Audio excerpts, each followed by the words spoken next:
What's cracking, people? It's your man, Cousin T, aka the Alpha Wingman, representing high-level technicians operating globally and beyond. So listen, today I wanted to address a topic that comes up a lot in these parts. Shout out to the select manosphere. Just as an aside, select men take notes, pre-select men get ready, non-select men listen up.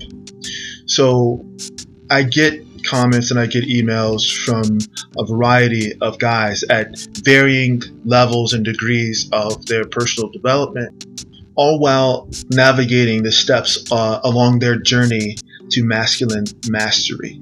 And so this comes up a lot, especially when you've listened to your cousin, you've gotten the seduction scriptures. Good on you for that. Congratulations.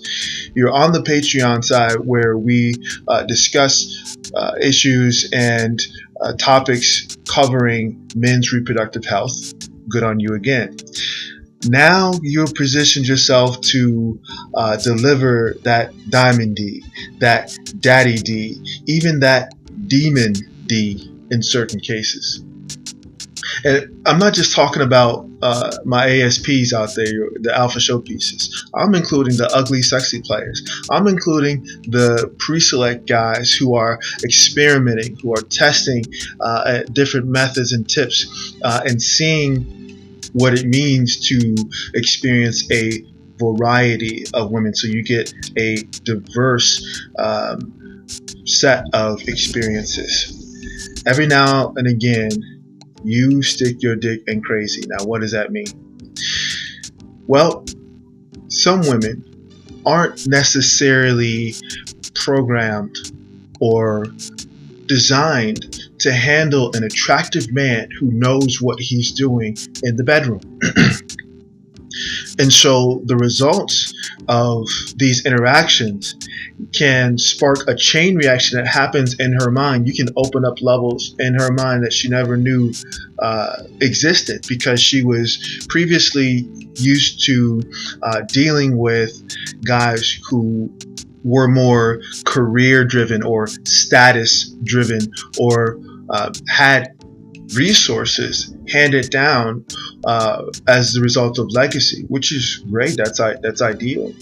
You want to set yourself up so that all of your hard work gets passed down and even grown by your legacy. That's fabulous. However, the other side of that can, let me just emphasize the word can or may, breed an air of entitlement among the younger men and the legacy children of those who blazed the trail before them. And let's be honest, these guys are used to things being handed to them.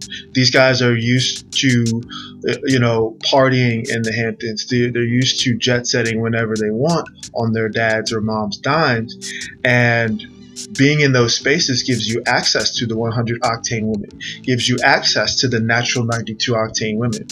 But what it does on the other side is, if the men who grew up in those spaces don't encounter the cousins or the uncles or the trainers or coaches that put them up on the reality of the ground game, put them up on the reality of the human condition, the reality of human nature, or just reality outside of the bubble that they exist in on a normal basis, they won't even be aware or even care that they do not know how to service a woman properly. Yes, they can get all the dimes that they want because they have the box seats, they have access to boats, they have access to first class flights or whatever. And really, what 8, 9, or 10 does not want to have access to that life and live that life? But here's the other side of it. If and when those 100 octanes, those natural 92s, those relatively attractive women actually find themselves in the bedroom of those men, those type of men in those spaces, they will find themselves unfulfilled. It's not because the woman's not attractive. It's her desirability that got her into that space in the first place, more often than not. But it's because men in those spaces do not have to give a first or second thought about the woman's pleasure. She's a party favor. She's a prop. She's a trophy.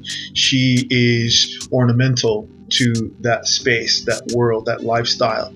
So her not being pleasured in that moment, or in those moments that they actually engage, it's not even a consideration, to be honest, because the next night, the next week, the next month, or the next trip, this high post guy is going to have another line of 100 octane, 8s, 9s, and 10s ready, willing, and able to be flown out, to be, showered with bags, or whatever it is, the cost of admission, to be in his space, and the process starts all over again.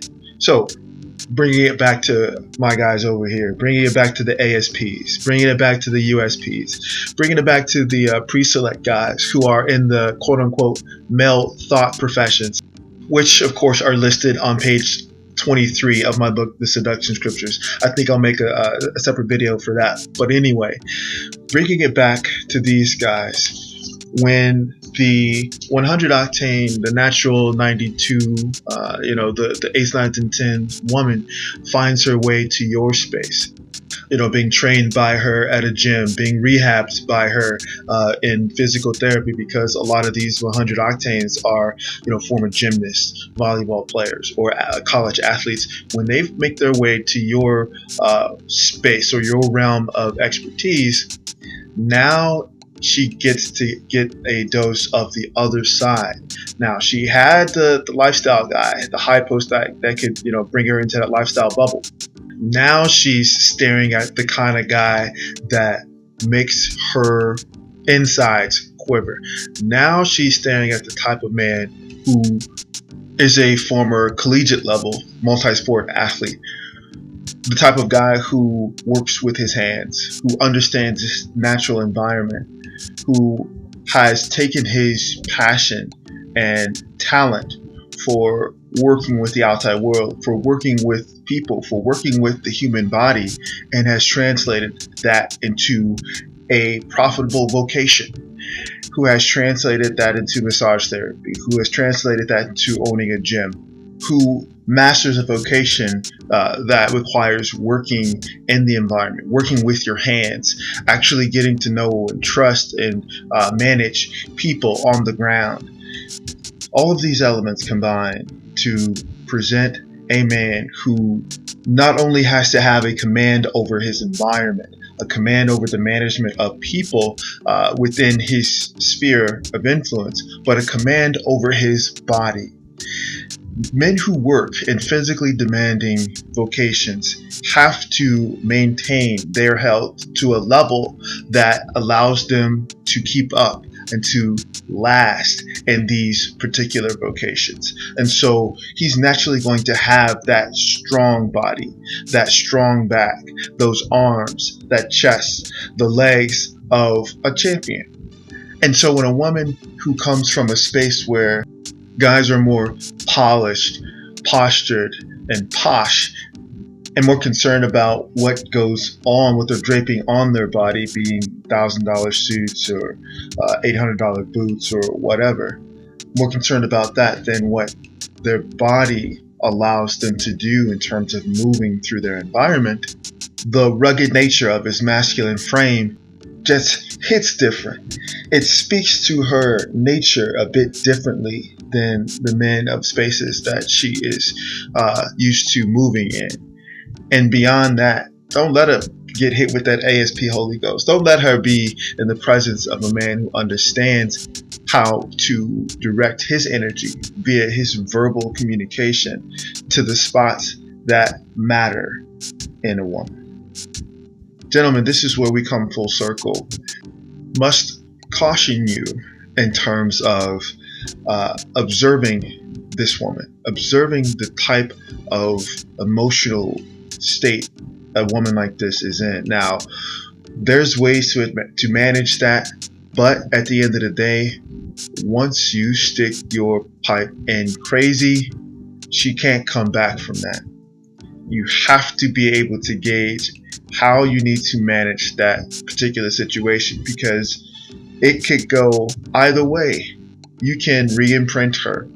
You can present to her your vision, your mission, and what role she potentially plays in your life. Or you can cause her to go to the point of no return. Full scale crazy. Because just like when a good girl goes bad, she's gone forever. When a normal chick goes crazy for you, you become her therapist. And it's up to you to bring her back to sanity with regular therapy sessions. Select men, pre-select men, non-select men. Like, comment, share, and subscribe. And as always, this is your man, Cousin T, aka the Alpha Wingman, saying, stay sharp and mission focused. Later.